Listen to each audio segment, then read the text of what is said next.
Y él solo fue enviado a las ovejas perdidas de la casa de Israel, quiere decir que esto no fue enviado a los judíos. Porque me imagino que no conoces el texto de por qué Jesús dijo que él fue enviado a las ovejas perdidas de la casa de Israel. Habían dos casas, la casa de Judá y la casa de Israel. El reino de Israel como nación estaba dividido en dos reinos. Jesús vino a buscar el reino de Israel, no el reino de Judá. Entonces, no hay contexto bíblico para decir que él vino a los judíos. Hay contexto bíblico para decir que él vino únicamente a las ovejas perdidas de la casa de Israel. Entonces, al decir que a los suyos vino, tendríamos que entender que vino a sus ovejas, no que vino a sus hermanos judíos. Pésimo argumento tienes.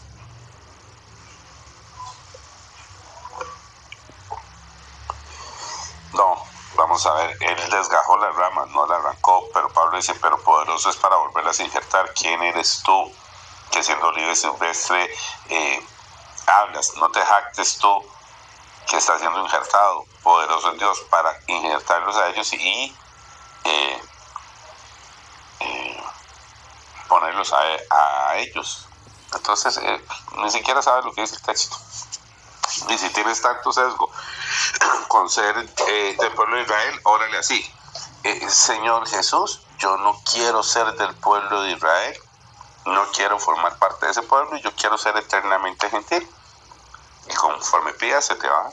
Pide eso, ve y pídelo.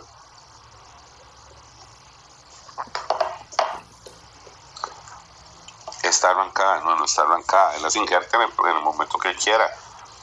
La historia te niega eso. ¿Por qué te niega eso? Porque si todos los judíos hubiesen estado cortados, los apóstoles no hubiesen sido judíos. Y la Biblia no se hubiese formado a través del entendimiento. Entonces no, hay muchos judíos injertados, hay muchos que han creído a través del tiempo. Es una ignorancia decir que solo las ramas del final de los tiempos. Entonces en el proceso intermedio entre Jesús y su segunda venida no se salvó ningún judío. Y todos los que fueron judíos estaban perdidos. Y el evangelio no era para todos. Y el evangelio de salvación del Mesías no era para todos. Porque todavía cuando Pablo está y está hablando con los hermanos judíos, dice que miles de judíos se han convertido y han creído. Y eso fue después de Hechos de los Apóstoles. Entonces los judíos sí se estaban convirtiendo. No es que los tiene ahí sesgados y arrancados. Pésimo argumento otra vez. Entonces, Aeco parece que no maneja el tema bíblico. Una cosa es hablarlo y otra cosa es entender el tema bíblico. La Biblia lo dice claramente cuando ellos están hablando con Pablo y están hablando sobre guardar la ley. Ellos le dicen a Pablo que muchos judíos y muchos hermanos han creído en muchos lugares y en muchas naciones. O sea, se estaba dando un convencimiento de ellos. Aparte de que Pedro le escribe a las tribus en la dispersión y ellos le están hablando a los hermanos de ellos en las tribus. Entonces sí hubo un convertimiento en Jesús a partir de Hechos de los Apóstoles que se ha mantenido durante 2000 años y solo una persona que nunca ha leído la Biblia diría que es que esas ramas van a ser injertadas al final. No, hay un proceso donde las ramas están siendo injertadas y el pueblo de Dios tiene creyentes de todas las naciones. ¿O no has leído Apocalipsis donde dice de toda tribu, lengua y nación? Pero tú quieres sacar a la tribu de Judá. Entonces, a mí no me gusta Israel, a mí me gusta la Biblia, muchacho. Lo que pasa es que yo sí sé leer cuando dice de toda tribu, lengua y nación, menos los judíos, dijo Aeco. De toda tribu, lengua y nación, menos de Israel. Eso es lo que dice Aeco. La Biblia dice de toda tribu, lengua y nación. Y de toda tribu incluye toda tribu. Es que la tribu de Adán fue desechada. No, ahí dice de toda tribu. Ay, no, es que tal tribu no va a estar. Ahí dice de toda tribu, lengua y nación. Se terminó. En el final de los tiempos llegan de toda tribu, lengua y nación y llegan millares de millones. O sea, son miles de millones de personas de toda tribu, lengua y nación. Ay, es que los indios en México no conocieron el evangelio. Toda tribu, lengua y nación. No importa lo que ustedes digan, el evangelio va a llegar a toda tribu, lengua y nación. Y de toda tribu y lengua y nación van a ser salvos. Amén. No importa lo que ustedes digan. Ay, es que los vikingos, van a haber vikingos. Ay, es que los alemanes, van a haber alemanes. Toda nación, no importa el nombre de cualquier nación, van a haber persas, van a haber de Irak. Ustedes dicen, es que Irak pelea con Israel. Yo les garantizo a ustedes que la Biblia afirma que van a haber de Irak en el cielo. Ok. Y era que no cumple con toda tribu, lengua y nación. Entonces,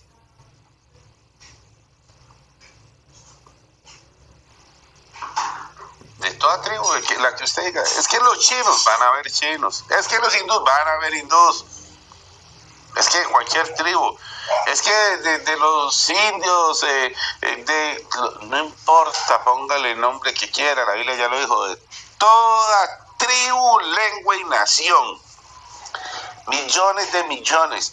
Es que solo algunos se van a salvar, no mienta. Van a ser una multitud incontable, millares de millones, dice la Biblia. Millares de millones. Y ahorita hay 7.000 millones. Y la raza humana va en crecimiento. Aterricen. Se van a salvar. Se van a salvar, van a ser millones de millones. Haga la cuenta, no saben nada de matemáticas. Vea. Si ustedes supieran de matemáticas, saben que la Biblia cuenta que nacen dos, se multiplican, se van multiplicando, pin, hasta que crece en millones. La raza humana, en la proyección del tiempo, por el volumen de crecimiento, ha ido creciendo exponencialmente en millones de personas. Cuando la Biblia habla de la cantidad de millares que están en Apocalipsis y cuentas millares de millones, que ya son miles de millones en el conteo, van a ser más los salvos que los que ustedes quieren condenar. Ustedes quisieran salvarse solos. Ustedes quisieran condenar a medio planeta, eso ya se sabe. No, eso no va a ser. La Biblia ya lo dijo. Dice que vio una multitud incontable de todas las naciones de la tierra, y de todas las tribus y de todas las lenguas. Ay, es que aquí él hablaba no sé cuál idioma y no lo entendió. Mentira. Toda tribu, lengua y nación. Toda. Cualquier idioma que usted quiera inventar. Ay, es que en este idioma no, en el otro idioma sí. Es que en alguno de los dialectos chinos, de los 1000 dialectos que tienen, no. Ya le dijo, de toda tribu, lengua y nación. Se terminó el argumento. Ahí está. Si no le crea la Biblia, entonces, no, señor, no me gusta, la voy a arrancar esta página. Que sean solo de la nación de Aeco y solo los que Aeco dice.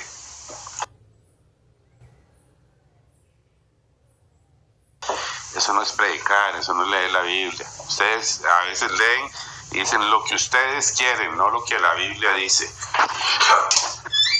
La Biblia lo dice claro, van a salvarse de toda tribu, lengua y nación. Si hubo una lengua que se habló hace miles de años, esa lengua, en esa lengua van a haber salvos. Si hubo una nación que existió, dejó de existir, de aquella nación que existió en algún tiempo hubieron salvos. ¿Por qué? Porque es de toda tribu, lengua y nación. De las que existían antes, de las nuevas que existen, de las que podrían existir mañana, de los idiomas que se hablaron antes, de los idiomas que se hablan hoy, de los idiomas que se van a hablar dentro de unos años. Me llamó mucho la atención con Julio Quevedo. Le dijo primero le argumentó muy mal. Le dijo a Jaime, estoy contestando un mensaje que me están un pregunta que me hizo Sherman. Julio Quevedo le dijo a Jaime que Dios a ninguno de los ángeles llamó hijo, pero después le dijo que en Job se refería a hijos para referirse a los ángeles. Entonces él dice que en Hebreos dice que a ninguno de los ángeles llamó jamás Dios hijo, pero después dijo que cuando se acercaron los hijos de Dios, que eran los ángeles, en Job hay un contexto para referir a que esos hijos son los ángeles, porque él necesita mostrar el Hijo Eterno y hizo referencias a 3 textos bíblicos. Fue muy interesante porque rompe el propio argumento que trae. Luego me llamó mucho la atención que él argumentó sobre el texto donde los fariseos le dicen a Jesús que lo están condenando, lo están juzgando por hacerse Dios. Tú que eres hombre te haces Dios, le dijeron los fariseos. Entonces Julio Quevedo afirmaba que Jesús se hacía Dios según el contexto de los fariseos, pero hubo un problema técnico ahí. Julio tomó la afirmación farisea para fundamentar su doctrina. ¿Me explico? Es como que yo utilice las palabras de Satanás en la tentación del desierto y cree una doctrina con las palabras de Satanás. Entonces, ahí hay varios problemas técnicos que tal vez Jaime hubiese aprovechado muy bien en el debate. Pero también han caído en una discusión porque los hermanos que están debatiendo con Quevedo están teniendo problemas para explicar la obra de Cristo, porque ellos dicen que la carne es hijo, que es la carne, la condición en carne la que es hijo, pero eso no es bíblico. Bíblicamente eso no se sustenta, eso es un criterio parcial de una doctrina donde no se puede afirmar que él toma la condición de hijo por la carne, o sea, que es a la carne, al cuerpo carnal, a lo que se le llama hijo. Entonces ellos tienen un debate un poco extraño, porque ellos dicen que a lo que se le llama hijo es al cuerpo en la carne, pero les comienzan a hacer preguntas y se les cae mucho esa enseñanza. Está muy, muy mal estructurada, porque hay textos que no conocen y hay argumentos bíblicos que no verifican, y están hablando, las dos partes se están hablando muy sesgadas. De hecho, ayer lo estaba viendo, si han visto ese tema de que a la carne le llaman hijo. Ellos lo dicen literalmente, es que hijo es la carne. Y la Biblia no dice eso en ningún lado. Él vino nacido de mujer bajo la ley, y el santo ser que nacerá será llamado hijo de Dios, pero el santo ser que nació es un santo ser. Hay un tema que la gente a veces no lo entiende, y es que dice que estando él en condición de hombre, entonces para Jesús, para Dios, el haberse manifestado en carne fue una condición. Es muy interesante, porque cuando utilizas el texto bíblico adecuadamente, te das cuenta que el haberse manifestado en carne fue una condición. Y hay varios temas que ellos están planteando en un orden que no es completamente exacto conforme a la escritura. Por ejemplo, dice muerto en la carne, vivificado en el espíritu, para decir que él en el espíritu no murió, porque el espíritu nunca muere, porque el espíritu es eterno. Pero el espíritu, morir no es dejar de existir. Entonces ellos confunden el existir con la condición en la carne. Es un tema un poco complicado porque tiene mucho sesgo y les cuesta mucho trazarlo. En Corintios 15, en el verso 36, dice esto, que ahí ellos tienen un problema. Necio, lo que tú siembras no se edifica si no muere antes. Entonces, ¿cómo él fue vivificado en el espíritu si lo que no se edifica, nada se edifica si no muere antes? La pregunta del millón ahí sería, ¿cómo fue? Dice, muerto en la carne, vivificado en el espíritu, pero que dice que lo que no muere no se edifica. ¿Cómo fue vivificado en el espíritu si en el espíritu nunca murió?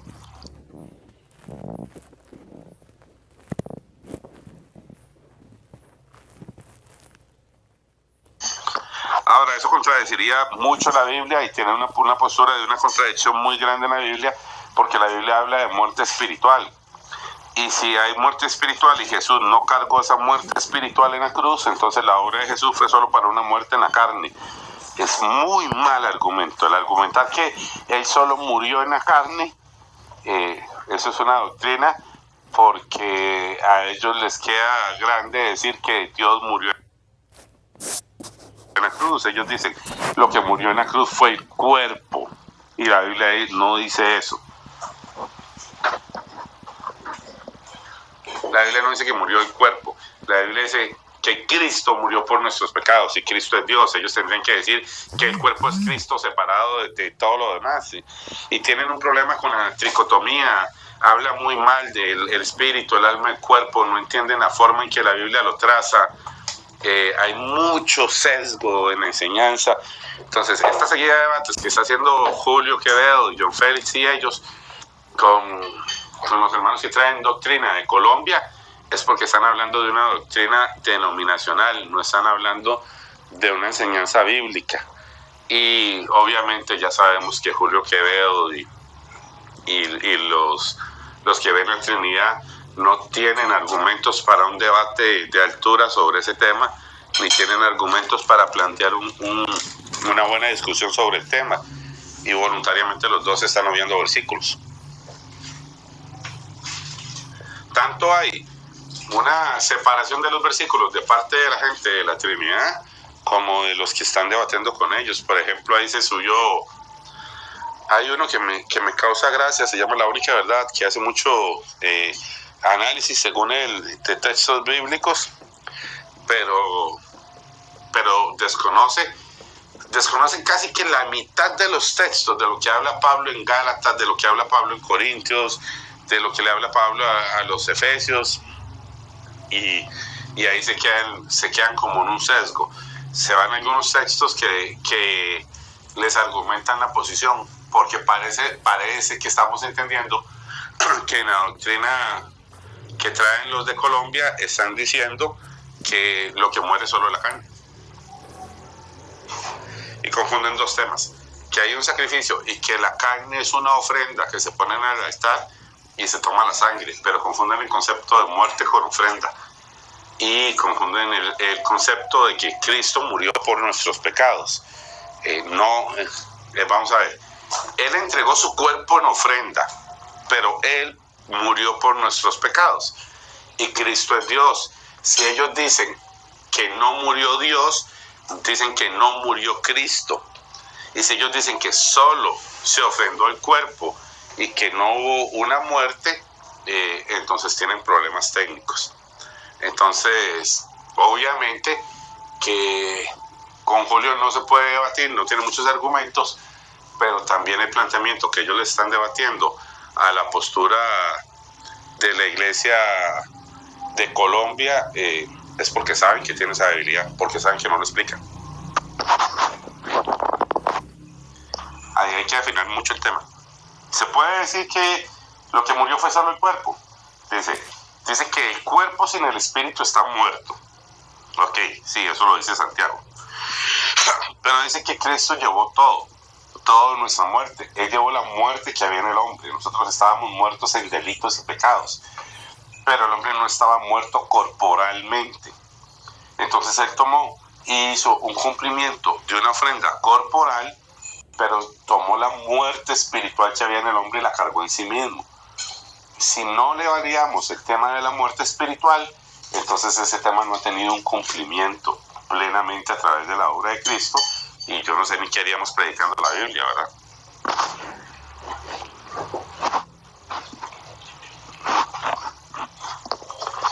Pero hay que hablarlo, ese tema hay que hablarlo porque hay mucha desinformación, lo están trazando muy mal, y la discusión no es el tema si cómo sea el cumplimiento de que Él sea llamado Hijo de Dios y también sea Dios, y cómo en Él plenamente se puede cumplir todo.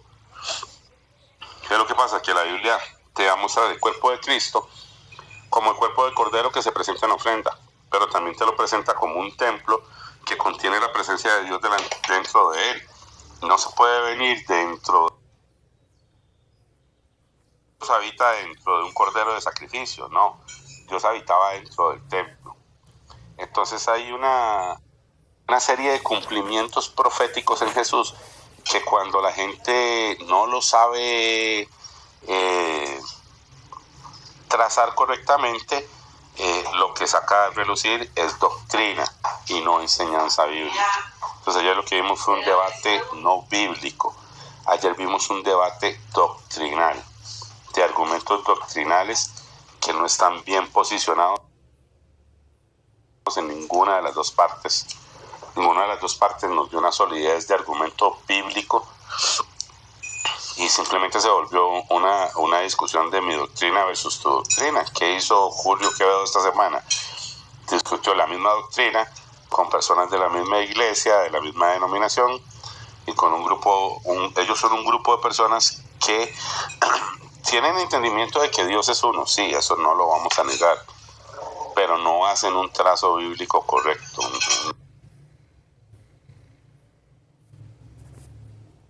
No tienen una enseñanza bíblica, tienen una enseñanza doctrinal. De hecho, fue parte de lo que discutimos. Ellos aclararon que no están en capacidad de discutir temas doctrinales, que eso los da la organización. Pero un tema doctrinal que hay que poner en perspectiva y revisarlo muy bien es el tema de si se puede andar enseñando que lo que murió fue el cuerpo.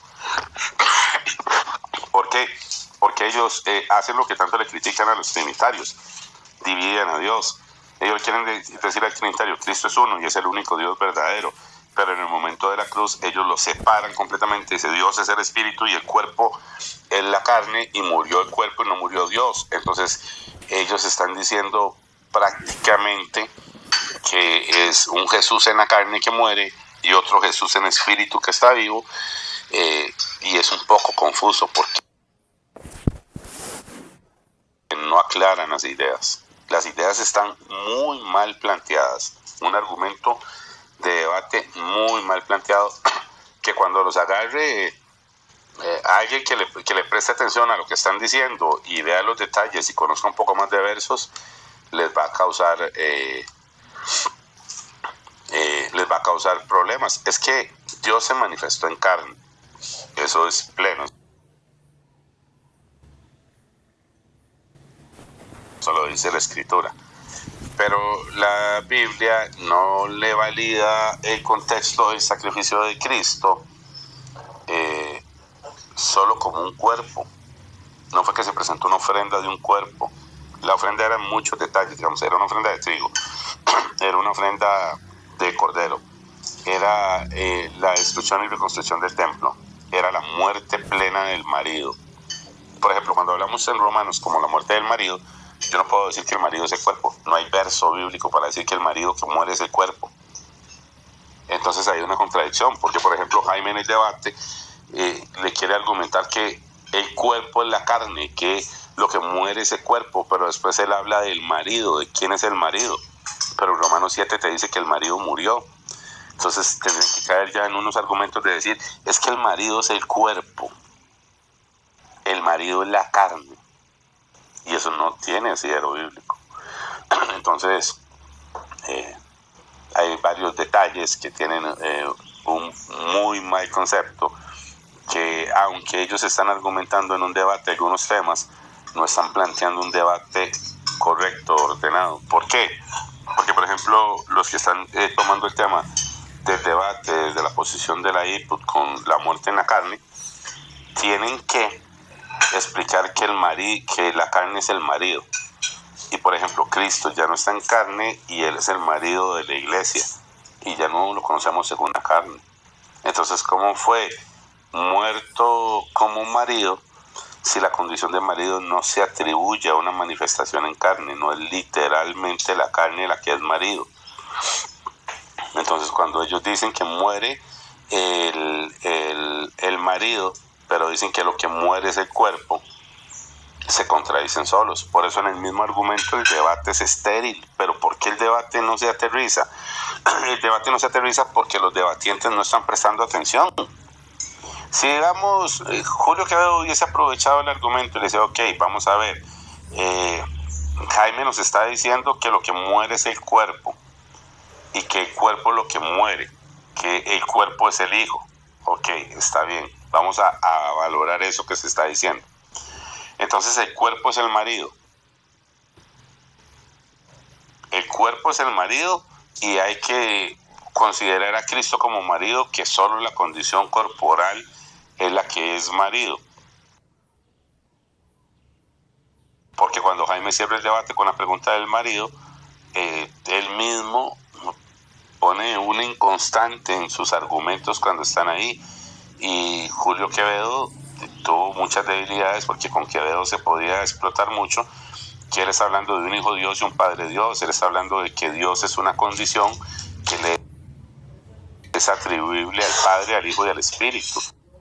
Entonces eso eso ya no es Trinidad, eso ya él está hablando de un concepto de un triteísmo. ¿Por qué? Porque él está afirmando que el Hijo es Dios, que el Padre es Dios y que el Espíritu Santo es Dios, como si Dios fuese una condición que es atribuible a los tres, que cada uno de ellos lo puede tener de forma independiente.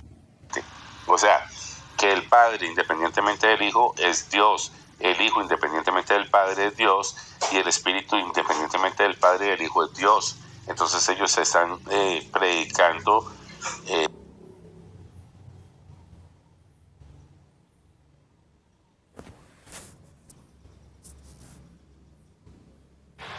porque la Trinidad habla de una esencia donde no es divisible. Entonces, cuando se te habla de Dios, no hay distinción entre Padre, Hijo y Espíritu en el concepto trinitario. Pero Julio no tiene un concepto trinitario. Julio tiene un concepto triteísta. Entonces sus argumentos son difíciles de trazar, pero no ha tenido un debatiente que lo desarme bien. Y lo que los trinitarios quieren demostrar de la posición de lo que la IPUT está enseñando,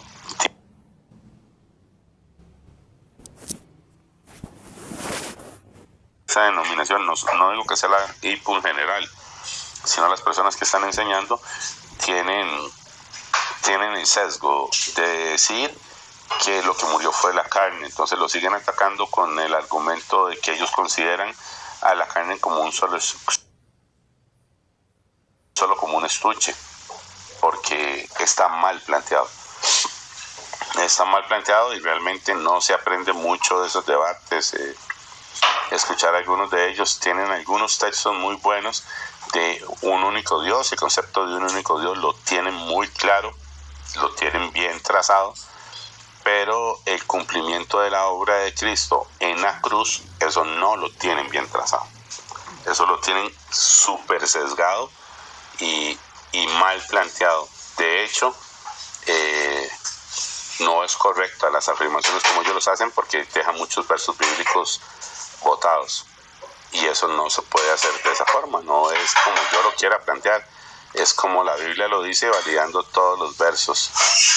Se me fue el Templario, ponme un mensaje ahí para verte.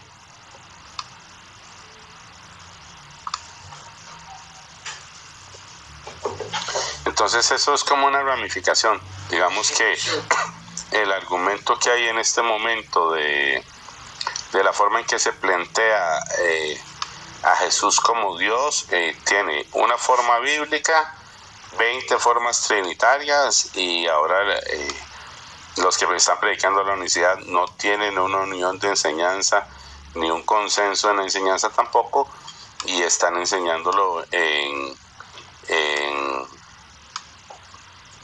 una forma que invalida muchos textos.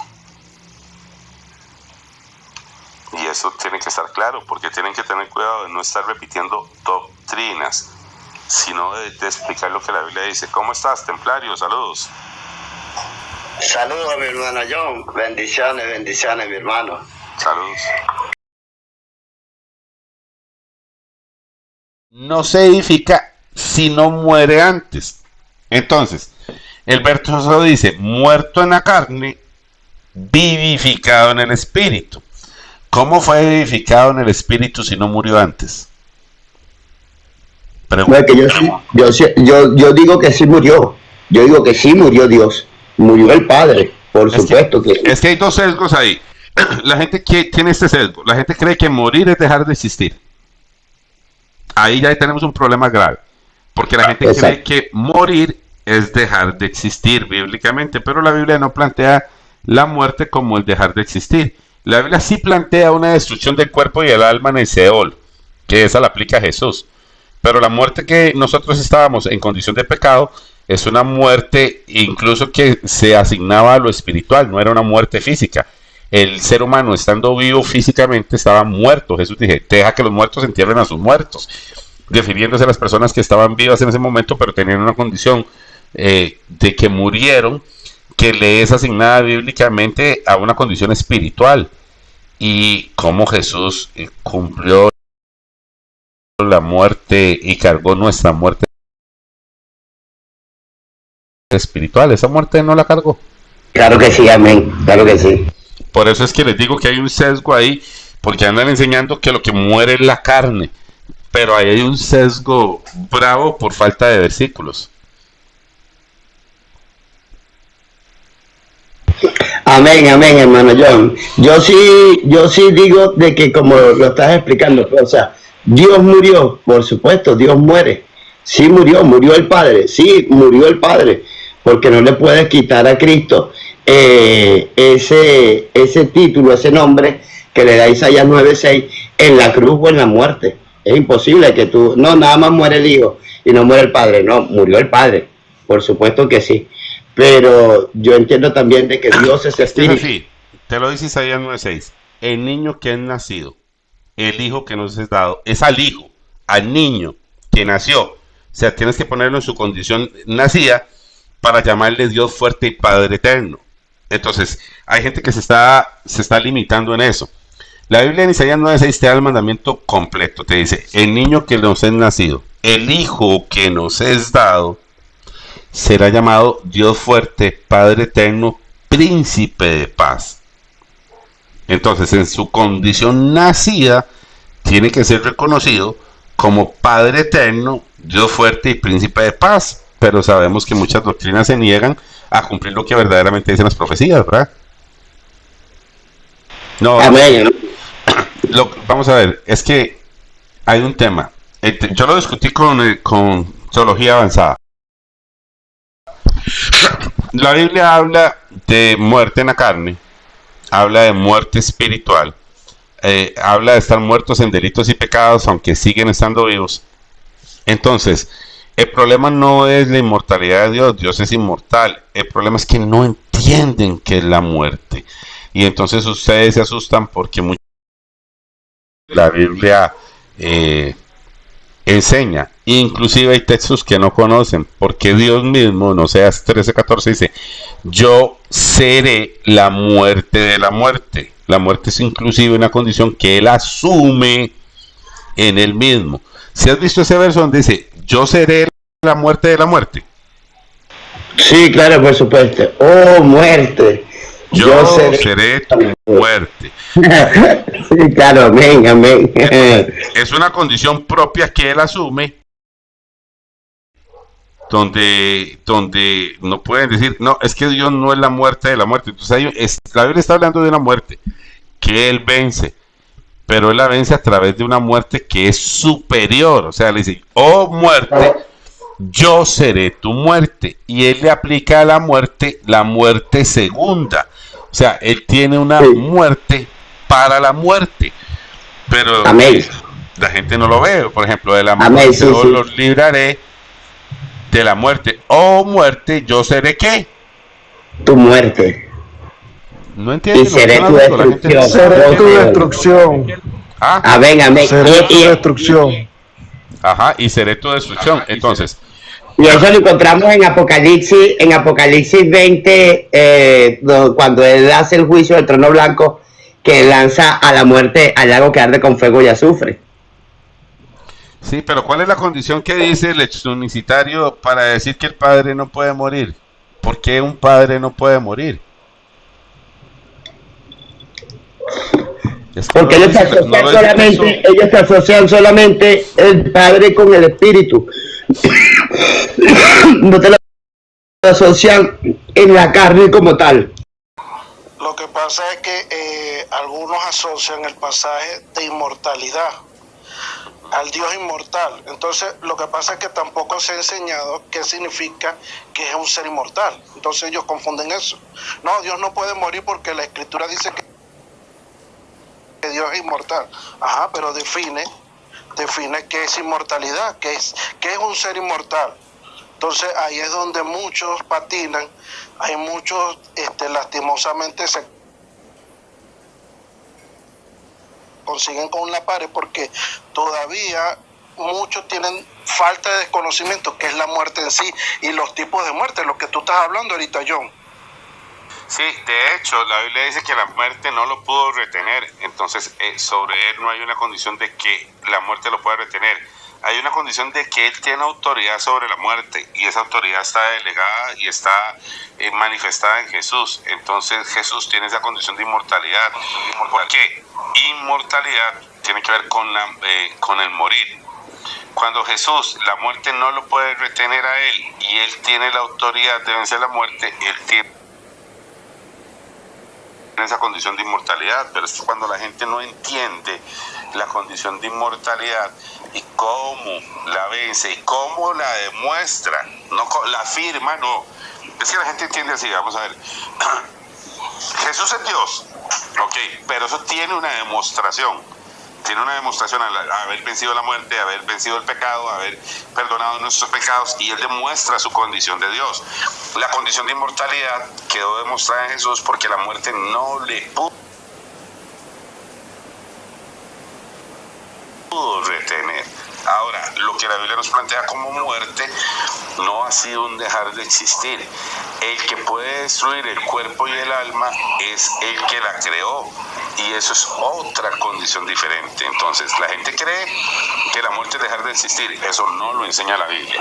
La Biblia sí habla de una destrucción del cuerpo y el alma al final del proceso, y esa solo la puede aplicar Dios. Eso es lo que te iba a decir, porque yo una vez hice ese comentario y me dijeron que yo estaba loco, porque cuando dice temerle al que puede destruir el alma y el cuerpo en el infierno, en el lago que arde con fuego y azufre, pues el único que puede hacer eso es Él, porque el único que puede enviar al lago que arde con fuego y azufre es Jesucristo, más nadie. Entonces la gente atribuye eso, no, ese es a Satanás, pero ahí por ningún lado Satanás tiene poder de enviar a nadie al infierno. Es que hay una frase que está ahí, mira, hay una frase que está ahí. Ellos dicen, el alma es inmortal. ¿Por qué están queriendo decir que la muerte no puede lidiar con el alma? Pero el alma no es indestructible. Si nosotros somos técnicos en el diálogo bíblico, tendríamos que decir esto: el alma sí no puede morir, porque la muerte no puede destruir el alma. El que destruye, pero el alma es destructible, porque Jesús lo dijo. Entonces el alma se puede destruir y dejar de existir, porque Jesús dijo que el que puede destruir el alma y el cuerpo en el Seol. Entonces, ve el juego de palabras, y ese es el debate siempre cuando la gente no ha leído la Biblia. Viene una persona que dice el alma es inmortal. Le digo, ok, sí, el alma, la muerte toma un alma y la retiene, porque la muerte entrega esas almas. La muerte no tiene capacidad de destruir el alma. El que tiene capacidad de destruir el alma, ¿quién es? El que la creó. Entonces, el hecho que ellos digan que el alma es inmortal no es un problema. El problema es que no entienden que el alma sí es destructible. Y entonces que se queda así, se queda pensando, le dice, entonces destruirla no es que muera. Bueno, sí, si usted entiende el concepto de muerte como dejar de existir, pero el concepto de muerte bíblicamente no es dejar de existir, no en todos los términos. Por eso es que el problema aquí es que la gente nunca ha entendido cuál es el concepto bíblico de muerte.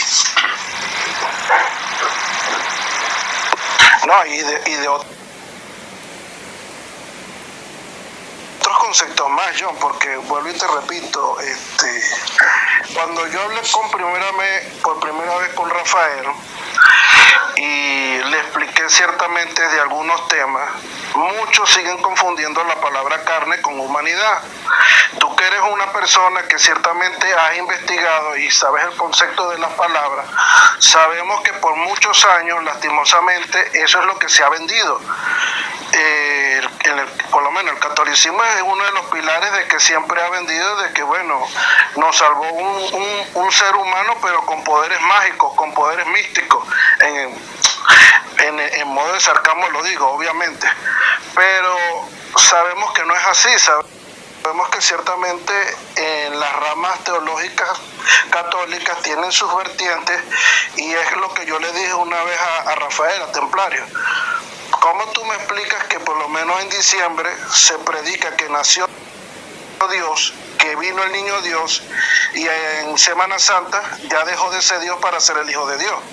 Entonces, ¿qué pasó allí? Si la misma Escritura me dice que Jesucristo es el mismo de ayer, de hoy, por los siglos de los siglos, ¿por qué dejó de ser en un momento dado? En un momento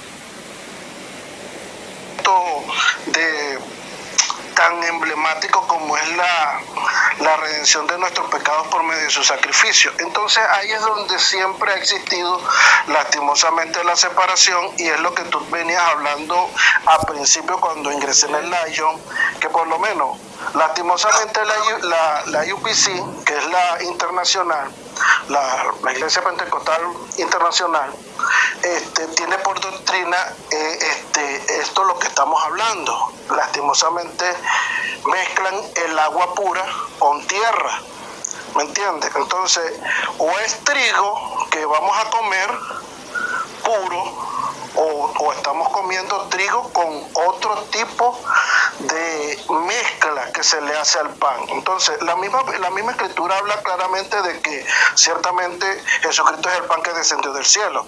Si ese trigo o ese pan tiene una sustancia o está compuesta de alguna sustancia en específico, ¿por qué nosotros, o sea, nosotros los seres humanos, queremos añadirle otra sustancia al Creador de los cielos y la tierra, cuando Él es Dios y punto?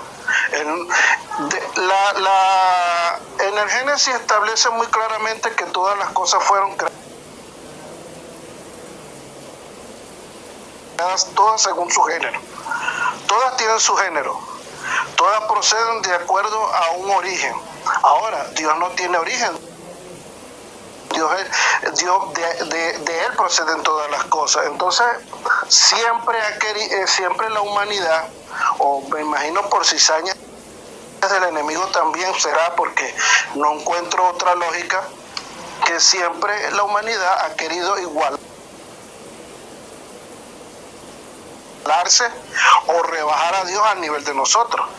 Porque si no vemos el caso de Eva, hermano John, de todas las cosas bonitas que la serpiente antigua les dijo a Eva, ¿qué fue lo único que le gustó a Eva?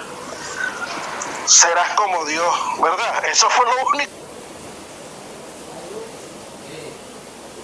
que prácticamente lo que le gustó a Eva. No, mira, no morirás, se te abrirán los ojos, pero lo que en sí a ella le gustó fue que serás como Dios. ¿Ve? Entonces, siempre la humanidad, lastimosamente, por alguna idea que lastimosamente se ha metido, siempre hemos querido nivelar a Dios al nivel nuestro, y no es así, porque la misma ley, imagínate, el Salmo 49 establece que ningún terrenal puede salvar a otro terrenal. La misma ley dice que necesitaba, como quien dice, alguien de extraordinario valor para pagar nuestras transgresiones, nuestra deuda. Entonces, si nuestra vida es de altísimo valor y ninguno de nosotros puede, como quien dice, cumplir con esa deuda, entonces, ¿quién realmente tenía que venir a cumplir esa deuda, a pagar esa deuda? Por eso es que Isaías 35, en su concepto, desde el primer versículo hasta el último, es muy completo, porque claramente dice que Dios vendría con pago y retribución. Él venía a pagar algo, y aparte de que venía a pagar algo, va a dar una retribución. Entonces, esos son los detalles que lastimosamente muchos hermanos no prestan atención a esos pequeños detalles y no se hacen las preguntas clave. ¿Qué fue lo que vino a pagar Dios? ¿Cuál era la deuda que tenía la humanidad? ¿Cuál es esa retribución que Dios nos daría? Entonces no investigan, no analizan ni siquiera qué significa retribución, porque piensan que retribución es una sola cosa, cuando la palabra retribución significa que se le va a dar dos veces algo. ¿Ve? Entonces, como tú siempre has dicho, John, los pequeños detalles son los que hacen la gran diferencia en todo este meollo que hoy por hoy, gracias al Señor, estamos deslumbrando y hoy por hoy estamos aceptando de que ciertamente hay un testamento, murió el que dejó ese testamento y la premisa de ese testamento es la vida eterna y la resurrección. Entonces, gracias a Dios que muchos han podido, como quien dice, abrir los ojos de que el que vino hace 2000 y tantos años fue el mismo creador de los cielos y la tierra. Sí, amén. Hay que entender un poco cómo fue, porque para explicarlo bíblicamente hay que leer la Biblia. Uno de los detalles es que la gente no se están compitiendo en como si mis 2 versículos son mayores que sus 2 versículos. No, es la suma de su palabra. La suma de su palabra, la verdad. En él habitaba corporalmente la plenitud de la deidad. Lo que no se muere no se edifica. Él cargó nuestra muerte y estábamos muertos en delitos y pecados desde un ámbito espiritual. Si usted no logra explicar la obra de Cristo, no solo naturalmente, sino en el ámbito espiritual, tiene una enseñanza que no abarca la totalidad de la revelación. Y ahí es donde comienzan a generarse doctrinas. Adelante, los escucho. Cristian. Bendiciones, John, bendiciones a todos. Sí, no sé por qué tanto sesgo ahí en esa parte, ¿verdad? Dice la Escritura que Dios fue manifestado en carne. Dice que también que Él participó de sangre y carne, pero ese tema de participó sangre y carne lo tienen que entender porque Él se manifiesta como cordero también. Entonces cuando nos enseña la Escritura que es cordero, Pablo en Hebreos 10 dice, me has preparado cuerpo, porque sacrificio no quisiste. Entonces, para entender todo eso, en Hebreos también dice que el rollo estaba escrito sobre él. ¿Qué rollo? El rollo de la ley. Y eso lo dice en Lucas 24, versículo 44, que todo estaba escrito en él, en la ley de Moisés, los profetas y los salmos. Y en ese mismo rollo habla de toda la participación que se hacía el sacerdote con el cordero para perdón de los pecados. Entonces, si empezamos a entender esa parte y vemos allá en Éxodo 12 o Deuteronomio 12, John, a ver, corrígeme, que dice que este cordero era guardado por 4 días, ¿verdad? Ajá, esos 4 días tienen una revelación de los 4000 años. ¿En qué momento llega el Señor? El Señor llega en el momento justo de los 4000 años, porque este cordero tenía que ser guardado 4 días y en esa misma noche se presenta el cordero como Pascua, que esa es una revelación también cuando está con los apóstoles, se presenta como cordero, ¿tá? Y al otro día es sacrificado, o sea, Nisan. Ahí en esa revelación ustedes pueden ver que hay un trazo exacto de cómo él cumple la obra del Cordero siendo el mismo sacerdote. Y ustedes fíjense en una cosa, que Apocalipsis 17:14 dice que pelearán contra el Cordero y el Cordero los vencerá porque Él es Señor de señores y Rey de reyes. Entonces, para que a mí me refuten ese texto, me tienen que sacar al Cordero, al Rey o al Señor.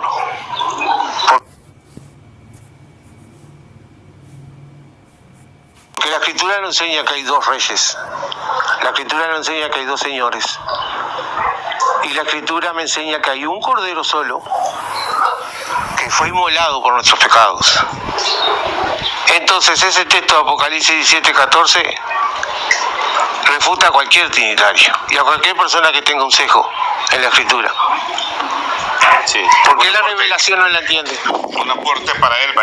Es que solo crees en un versículo. Y de hecho, en Apocalipsis Jesús no dice que Él es del linaje de David. Él dice que Él es la raíz. Si entiendes en un árbol genealógico, el origen. Si entiendes un árbol genealógico, digo, si alguna vez has visto uno, te puedo mostrar una foto en internet. Está el árbol, está el tronco y están las ramas. La ramificación es el linaje. Para que Jesús sea del linaje de David, como tú estás pretendiendo, que él venga y se ramifique de David, David debería ser la raíz. Pero en ese árbol genealógico, Jesús es la raíz y el vástago. Él es el renuevo y es la raíz. Quiere decir que David depende de Jesús, no Jesús de David. Pero obviamente, amén, que nunca has entendido lo que es un árbol, cómo él presenta lo que es la raíz, y en Apocalipsis lo que dice es que él es la raíz. Yo soy la raíz, dijo, no la rama que nace de David, como tú quieres enseñar. Entonces, ¿le crees? Medio un verso, solo el verso que te conviene, no le crees a toda la Biblia, no crees cuando el Eterno dijo que él mismo vendría y nos salvaría y nos redimiría y él estaría presente y lo veríamos a él y que las tribus de Israel verían su rostro y a todos los profetas.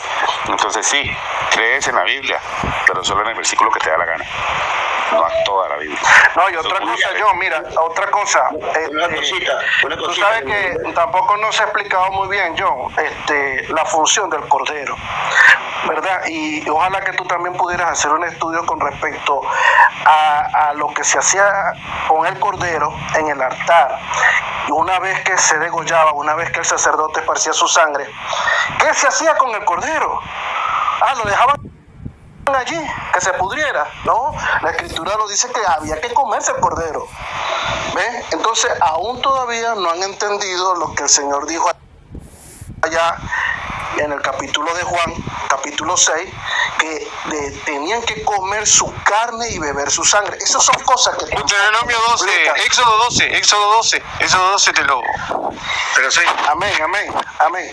Entonces, esas son cosas que lastimosamente a las congregaciones no se le explican, cómo tú te tienes que comer al Señor. Y a veces hablan de manera simbólica. No, es que no es manera simbólica, es que tú te tienes que comer al Señor, porque el Señor es el Espíritu. Y tú tienes que ser un espíritu con Él. Si tú no eres uno con Él, Él no se va a buscar a sí mismo. Entonces, son cosas, son detalles que hay que entenderlo bien, porque recuerda que hay un contexto católico en el concepto de comer el cuerpo de Cristo, que no lo entienden a través del pan sin levadura, pero ya ahí cambia, porque están cometiendo un error. Cuando él parte su cuerpo y te comes el cuerpo, no es el cuerpo del Cordero, bíblicamente, es el pan sin levadura. Y ahí hay todo un error. Entonces no podemos decir que ellos en la cena de Jesús están partiendo su cuerpo como la carne del Cordero para que se lo coman. Él dice, este pan es mi cuerpo que es por vosotros partidos. Él traslada el... Correcto, es que el pan de vida. Mira, John, es que si uno pone énfasis, es que en el capítulo 6 no está hablando de la Santa Cena, ¿me entiendes? Entonces son dos connotaciones muy distintas, son dos eventos muy distintos, porque tú tienes que comerte, o sea, tú necesitas, así como tú bebes agua todos los días, tú necesitas de Dios todos los días, ¿me entiendes? En ese ámbito es que Dios ha querido de que, pero Pablo, como Él siempre se derrama. Pablo te lo dice en Corintios, Pablo te dice en Corintios, celebremos la Pascua con panes sin levadura de verdad y sinceridad. Entonces ahora te quedas como, ok, Él es el pan sin levadura que fue partido en la Pascua, pero ahora Pablo me dice que lo celebre con panes de verdad y sinceridad. Pablo a esos temas les agrega un entendimiento muy amplio, pero hay gente que no ha llegado a leer a Pablo, ¿verdad? Entonces y enseña también lo de pan sin levadura, porque eso es una fiesta solemne, por cuanto el Señor lo sacó de la tierra de Egipto. Entonces hay una revelación en Jesucristo. Como Él nos saca de la tierra de Egipto, también estando en este mundo. Hay una revelación, ¿no? Sí, pero No, y el coloca... Rafael Díaz abajo, que se llama la transustanciación, el cuerpo físico en la hostia, eso ya es un tema católico, eso no es un tema bíblico. No, eso es catolicismo, ya es otra cosa. Sí. Espérate, No, para saludar a Cristian. Espérate, para saludar a Cristian. Dale. Saludos, Cristian, ¿cómo estás? Hola, buenas tardes, John. Bendiciones a los que están arriba en el nombre de Jesús. No voy a entrar tanto a los temas que están conversando, John, porque honestamente te voy a contar que el rompecabezas que me dijiste cuando empezamos a conversar los dos está empezando a armarse de a poquito. Ya, estoy consumido en la escritura, aprendí. Sí, estoy en eso. Estoy en eso, leyendo libros. Los libros me llevan de un libro a otro libro y se van juntando y como tú decías, leyendo las profecías, los profetas y todas esas cosas. La verdad de las cosas es que no he necesitado leer el libro de Apocalipsis porque todas las cosas van apareciendo acá y sin darme cuenta voy entendiendo el libro de Apocalipsis como tú lo dijiste. Así que ese es mi tema. Estoy consumido, leyendo, aprendiendo y también otro día yo estaba leyendo el libro de los 12 espías que manda Moisés a Canaán. Yo anoté los nombres de ellos y ahí me acordé de Gustavo que cada nombre en la Biblia uno tenía que tomar la atención porque cada nombre tiene un significado. Entonces yo los anoté que fueron Samúa, Safá, Calé, Galo, Sea, Palti, Gadiel, Gabi, Amiel, Setur, Nabí, Jebel, con sus respectivos padres. Cada uno era por ejemplo, Samúa era hijo de Zacur y de la tribu de Rubén. Safat era hijo de Orí y de la tribu de Simeón. Caleb era hijo de Jefoné de la tribu de Judá y así. Cada uno con su nombre, su padre y su tribu. Y después me fui a los nombres. Y por ejemplo, al principio el que se llama Samúa, ¿a dónde lo anoté acá? A ver, de acá, por ejemplo, 7,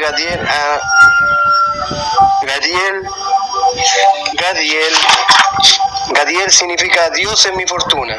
Gadi, fortuna o suerte. Amiel, pueblo de Dios. Setur, oculto o escondido. Nabí, gobierno velado. Cubierto o velado. Jebel, montaña, cordillera, meseta y así. Entonces, imagínate, Palti, mi liberación o escape se llama. ¿Sabes lo que te está mostrando ahí, Cristian? Dime, Sera. ¿Sabes qué te está mostrando ahí? Dale. La edificación en el espíritu. Amén. Eso te está mostrando. Por eso también se confirma en los apóstoles. Ellos son el cimiento. Las 12 piedras que están allá en el Antiguo Testamento. En la Biblia hay mensajes en los nombres, hay mensajes en los eventos, en los lugares, en las formas, en las posiciones. Era lo que les decíamos al principio. La Biblia es un libro perfecto, ¿verdad? No hay un versículo que no tenga un orden, no hay un nombre que no tenga un significado especial en la posición que está. La Biblia es así, cronológicamente perfecta, narrativamente perfecta, en un orden, pero ella se cuenta ella misma, ella se interpreta sola. Ayer estaba leyendo, hermano, Primera de Samuel. Estaba leyendo todo desde el versículo 1 en adelante. Y en el capítulo 4, del verso 19 al 22, hay una revelación. Yo sé que es toda característica del Señor Jesucristo, ¿no? Una revelación en Él. Pero ahí hay mucha revelación porque ahí te enseña de que el que muere es el padre, es el esposo, el marido, ¿va? Y incluso dice que traspasaron la gloria de Israel. En 1 Samuel capítulo 4 versículos del 19 al 22. Entonces hay una revelación ahí. Pero ese texto, claro, ese texto es una historia. Te van a saltar que no, que eso fue una historia, no, pero tiene una revelación porque dice la Escritura que toda ella habla de él. Entonces, no cabe duda. Permiso, se va. Ah, Permiso, se va. Y mira, John, sabes tú que yo estoy compenetrado en el tema, como tú me dijiste, Cristian, tenés que, de a poquito se va a ir armando. Entonces, sabes que yo, por ejemplo, me he puesto atención cuando voy leyendo. Mira, encontré unas palabras, varias palabras en la escritura. Por ejemplo, te voy a nombrar una que dice Jesurún. Y cuando uno lee así, las personas yo creo que no entienden por qué dice Jesurún. Pero yo me fui al significado de Jesurún y es un nombre poético para el pueblo de Israel que significa pueblo recto y querido. Entonces cuando uno lo aplica al contexto en donde aparece Jesurún, que aparece en Deuteronomio 32:15 y 33:5, 33:26 en Isaías 44:2. En esas 4 partes aparece ese nombre y uno lo aplica con ese significado y uno entiende el texto completo de lo que se está refiriendo. Bueno, gloria a Dios, John. Esa es mi parte que te puedo contar. Voy a seguir yo en el tema. A veces mucho, porque eso es como cuando uno se le abren los ojos. Esa parte que estás viviendo, te comento para que lo tengas ahí en el contexto, es muy natural. Vas a ir viendo los nombres, los símbolos y se van a ir uniendo piezas y después van a ver como secciones más grandes donde las puedes identificar. Por eso, digamos, cuando yo hablo con Melqui, él conoce los textos. Ahora él está viendo los símbolos. Después lo está uniendo con el orden legal. Más o menos, ¿cuál es el proceso bíblico? La lees, conoces la narrativa del orden bíblico. Cuando la vuelves a leer, vas poniendo la atención a los nombres, a los lugares, a los personajes, a los eventos, y vas viendo toda una estructura. Después comienzas a ver una estructura legal, un orden legal donde se está repitiendo desde varios símbolos y desde varias posiciones una misma visión. Comienzas a ver a Jesús en todas las escrituras. Lo que les he dicho siempre, la venida de Jesús está en cada una de todas las historias, en todos los detalles de la ley. Entonces comienzas a entender dónde se unen los profetas con la ley, dónde se unen los profetas con los salmos con los jueces con los reyes, y es una única pieza. Y cuando armas todo eso, lo que ves es a Jesús en la cruz, su redención, ves el proceso de su segunda venida, ves el milenio. A veces, ¿quién nos limita? Que no tenemos que caer en la interpretación, tenemos que dejar que la Biblia misma nos muestre el orden de todo lo que está sucediendo. Por ejemplo, el juicio es en términos bíblicos, el sacrificio es en términos bíblicos, no es en interpretaciones humanas, es en términos bíblicos. Pero es un gusto. De hecho, ese fue el propósito siempre, compartirlo con la gente para que muchos se abran al entendimiento y puedan ver directamente en la escritura todo ese orden de revelación. Nada más no te resistas a ninguna parte, no te resistas ni a los profetas, ni al juicio, ni a la ley. Deja que la Biblia te lo muestre claramente y vas a estar siempre muy claro en el contexto correcto. Sí, John, amén. Yo como te digo, desde un principio cuando tú me dijiste la primera vez, me dijiste, Cristian, tranquilo, mira, esto es como un rompecabezas, y me mostraste con las manos, me dijiste, mira, una pieza tiene que hacer con la otra. Mi mente dibujó físicamente un rompecabezas. Así, la mente lo dibujó un rompecabezas nomás, nada más. Claro, porque en ese momento la palabra rompecabezas me llevaba a un rompecabezas, donde se juntan piezas con piezas.